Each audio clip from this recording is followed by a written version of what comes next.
Hello friends, तो आज mini blog को आपण मानक समस्त को स्वागत। आगु को आसी जन्माष्टमी और जन्माष्टमी समस्त एक्साइटेड होगी अच्छा कान्हा को केमती सुंदर भाव सजेबा से मु ऑर्डर करी आमाजन गोटे सुंदर कान्हांकर ड्रेस। तो ये देखो बहुत सुंदर कम हो कौड़ीर काम, तो बहुत बढ़िया लगिला। आ कलरटा भी बहुत सुंदर है जोटा कि कृष्णांकर फेवरेट कलर। तो यहाँ मु बहुत सर्च कला पाई।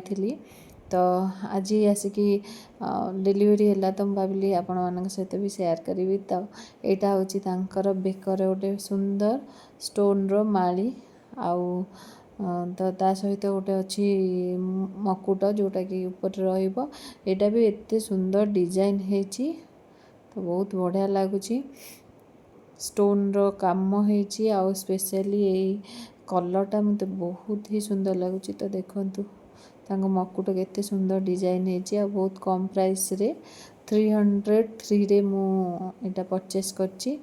तो आ बहुत बढ़िया लगुच भी क्वालिटी बढ़िया। तो तांकर सीटा बंसी थिला आ एटा होची हातर बाली। तो मते तो बहुत बढ़िया लगुच। तो आपण मानू केमती लागिला लाइक कमेंट करेंगे। वीडियोटी भल लगिले निश्चिंत चैनल को